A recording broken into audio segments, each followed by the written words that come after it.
Hi everyone, it's Raina. So this video is looking at the fire sign narcissistic parents.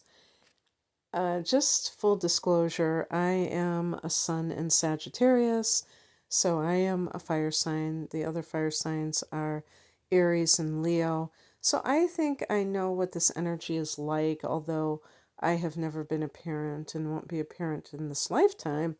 I still know what it's like to be a fire sign. So it's also important to note that these are kind of what we would call like archetypes of the fire energy. It's not necessarily going to apply to all fire signs that you're just automatically like this. It's kind of like the imbalanced version of each element that I have been doing. It's not going to be true for people that are well adjusted. And narcissists are not well adjusted people. They're highly dysfunctional. There are two main types of narcissists that I know about. The more visible narcissist is the malignant narcissist who tries to start drama everywhere they go because they feed off of the negative energy called supply. The covert narcissist is the eternal victim. And both of these types of narcissists may have been abused as children for sure. But the covert narc is the one who identifies as the victim. The malignant narc probably identifies as a perpetrator of their abuse if they were abused. There can also be like trauma that comes from like some kind of major negative event that occurred for them that really just impacted them deeply, maybe shattered them in some way. So in any case, with this type of element like fire, I believe that the malignant narcissist is going to be the one to talk about. So I'm not going to talk about the other type. So fire signs are known for one thing in particular, and that is creative self-expression and just being tuned into their self. Because fire is all about individuality.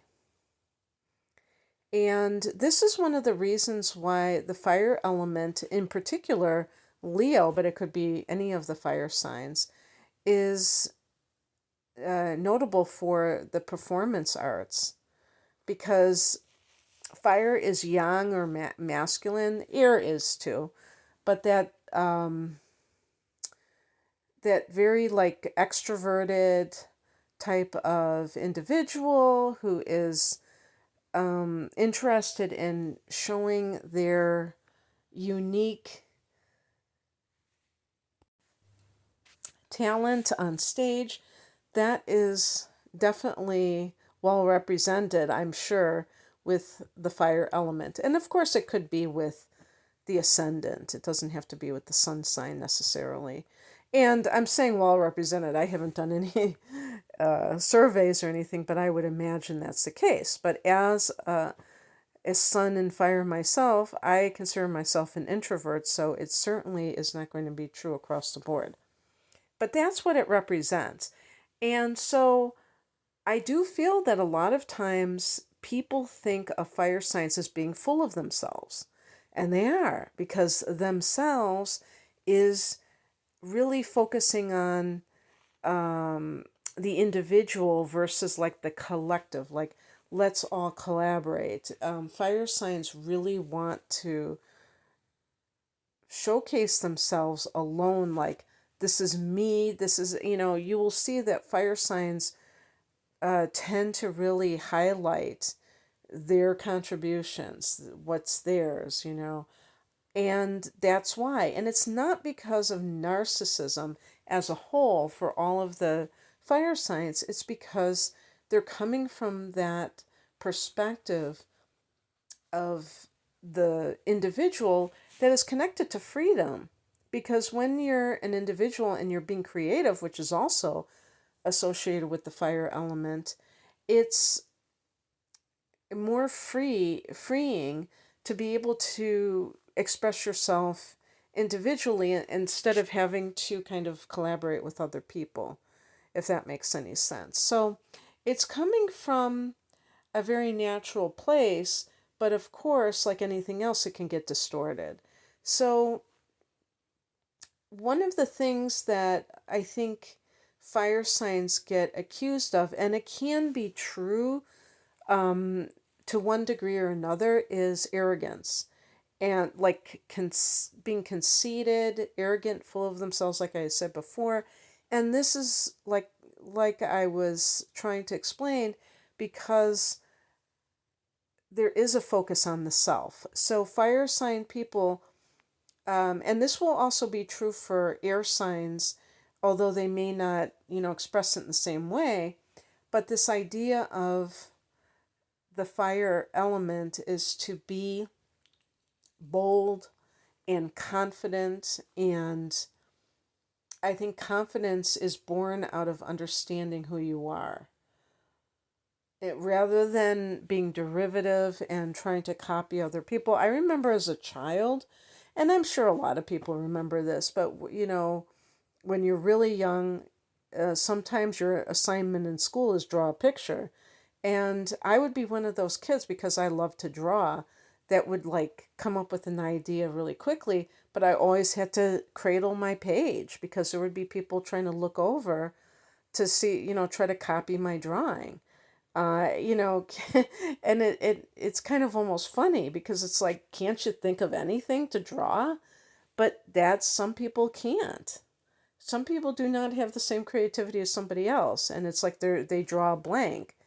So it's kind of funny to think about, but it was really a thing, and I really wanted to protect my, individual creation. So this can rub people the wrong way, how fire sign people really are kind of like self-possessed, meaning that they come into a room knowing who they are, bringing that essence with them. And so narcissists take that ball and run with it, and they can inflate themselves, like be, what's that expression? Delusions of grandeur, where the person thinks that they are just like the center of the universe. They're just the most talented, the this and the that. And this is where it can get very tricky when such a person has children. And I'm talking about the imbalanced fire sign, because they have an overinflated view of themselves, and now they're going to enlist their children to help them bolster that image. Okay? So the children become an extension of their ego. And how does this play out? Well, malignant narcissists are often highly competitive, and it can be a real toxic competitiveness, where, sometimes being competitive doesn't have to be too bad, because the person isn't focused on winning or losing. They just love the challenge. You know what I mean? But when somebody's behaving in a toxic way, it's like their ego is on the line, and they can be really bad losers if they lose. If they win, they might be really bad winners, where they gloat and they rub it in the face of their opponent. So when their children are born, they may compete with other parents about, like, oh, my child learned how to walk when they were 11 months old, and they talked by the time they were, a year, and blah, blah, blah. And they can drive other people nuts like that, and turn people off for sure, using their children as a way to enhance their ego. And to feel important, and that's another one. And, the one of the pitfalls of this materialistic society is that I notice how the various kinds of businesses, they can cater to that inflated sense of a person's sense of importance. Like I live near Chicago, and downtown Chicago, they have this, the ritzy section called the Gold Coast. And sometimes I'll be strolling in the Gold Coast, and they have all these, fancy hotels, and the bellhops, or not, well, the doormen, opening the doors, and these people walking in or whatever.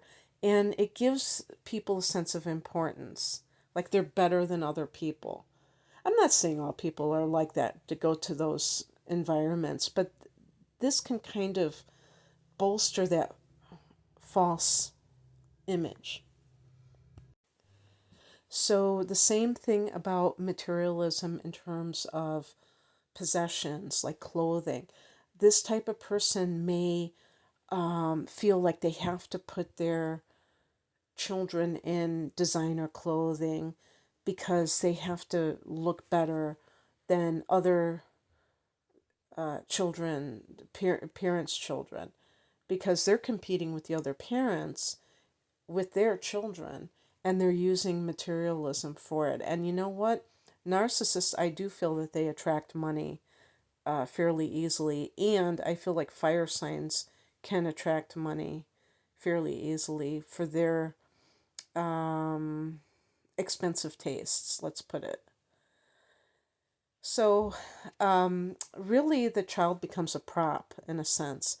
And when the child gets old enough to be what we would say a producer, I mean, actually, even when the child is, like I said, 1 year old, a 1 year old, are they walking? Are they doing something ahead of the other children? Again, kind of instilling that competitive spirit with that child. And then when they get old enough for school, then it's going to be the achievements in the school. This can put so much pressure on sensitive children. As a matter of fact, sensitive children can be overpowered by fire signs. Like I said, I'm a fire sign, but I have a lot of earth. And I find sometimes fire signs can be very draining, the ones that are very extroverted. And, so a child who is maybe an empath can feel like overwhelmed by this sense of responsibility, or what they feel is what they have to achieve to please their parent, because their parent might be very pushy, trying to get them to get with the program. And sometimes these children aren't going to be able to satisfy the desires of the parent. And then what happens?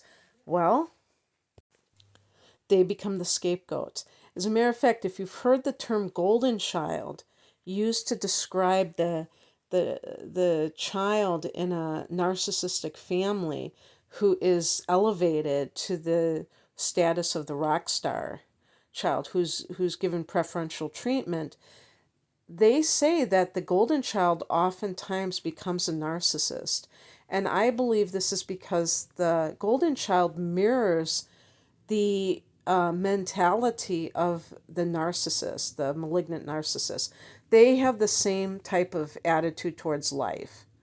And maybe, they can be a victim of the narcissist too, just by being raised by the narcissist, but they choose to identify with the perpetrator, and then they carry those values. So, one of the things about a narcissist, if they do not feel that their child, or some, anybody, even like an employer to an employee, they feel like that other person doesn't mirror their view of the world, they will probably pick on that person. They will bully that person. And I feel like fire signs can be bullies. Again, it's a masculine sign, but it's also can be an aggressive sign. And so they can intimidate people that really are intimidating them, when it gets down to it. Like anytime that we show somebody an alternative version of reality, and especially when it's off the beaten path, when it's not in the matrix, which they are used to operating in, that person will be persecuted because it's uh, it's too challenging for a person who actually has a fragile ego. These people can really make you think that they're confident people, but they can be very, very insecure. And you will pay the price if you ever challenge their fragile ego. As a matter of fact, there are videos on YouTube about unmasking the narcissist. If a person actually can kind of tune into the what's actually going on, and then they call them on their shit, for lack of a better word. Oh wow, it's on. And when I've been doing these videos, I've been kind of like focusing on the parent-child relationship when the child is a minor and is helpless and under the narc's control. But actually, as we know, our relationship with our parents extends beyond childhood. So some of those same themes can emerge or can continue. But like I said, once you get older, you might be able to understand a little bit more. Like you're not holding that parent with the same kind of reverence, like they're some kind of a god. You can see their very real human qualities. And then you start to say, wait a second, this person isn't very strong. They're actually quite insecure and they're using ridicule. They're using these, emotionally abusive tactics to try and control me. As a matter of fact, and I really don't even like to talk about this could even extend to physical intimidation. I was thinking about Ryan O'Neal, and I think he passed away, didn't he? And this was a man who he was an Aries. And I mean, if you look at him, you can tell he's an Aries. I think he has red hair and he's just very, there's sometimes you can just tell if somebody's a fire sign. And he had like this natural aggression. And there's always a positive side where somebody who's like an Aries or any fire sign, but just like say an Aries, is very like energetic, and they can be very positive and proactive, can do types of people, not lethargic or anything like that. So there's like a dynamic quality about such people. But he did have that side of himself that was very aggressive. And I think that, he clashed with his sons. I don't know like how many kids he had. I think he had a couple of sons, and then he had Tatum O'Neal. And Tatum O'Neal was in this movie in the 70s called Paper Moon, and she and he played father and daughter. And she won the Oscar. And I read her autobiography, and I think he was envious that she won the Oscar. He was envious of an 8-year-old. So the bottom line is that I think she really felt bullied by him all her life. I don't know if they kind of reconciled at the end of it when he passed, but it was really sad, how their relationship went. But he even was very aggressive physically. He might have even been, some of these people, even if they don't physically abuse their children, they may throw things and they may be like so intimidating. Like there's like this violence around them that isn't very intimidating for other people. And for children, this can be enough, even if somebody is just kind of hinting at violence, to make them fall in line, but it's not good for a child's development. And it's always really dismaying to read comments online where people think that um, physical discipline, which is undisciplined, is the way to handle children who they say are unruly. So this there can be this physical intimidation because any adult is going to be bigger than a child and will be intimidating if the adult chooses to be. And they may use every tool in their toolbox, even if it is physical intimidation. And that is a form of control. Yeah. Oh, another one that is a notorious one is Joan Crawford. Joan Crawford was an Aries. And, if anybody read Mommy Dearest, it's just like it turns your stomach. But it turns my stomach even more that some people, put down Christina Crawford for even writing the book as if she didn't have a right. And then kind of like one of the things about Joan Crawford was that she adopted 2 children. She adopted 2 children only to abuse them. And it's like, why would you do that? Well, because to the public, she showed herself as this perfect parent. And this is what I'm talking about, this facade that the narcissists, all narcissists, the malignant narcissists, try to promote, is that they are, such great parents and all of this kind of thing. And because fire signs tend to be very emotive, theatrical, the water signs can be emotive in the sense of like actual emotions, but the fire signs can be very flamboyant and kind of show-offy. They can create this image of like the type of relationship they're having with their child, and their children may play along because they want their parent to treat them like that. But then when the the other people leave, it's all back to the hell that they are creating in that home. As manipulative as I think water sign narcs can be, in a way, if I had to talk about the worst of the worst, it might actually be the fire signs, because the ego is so much a part of it, and then the bullying behavior and things like that. In terms of the abuse, it might be the fire signs.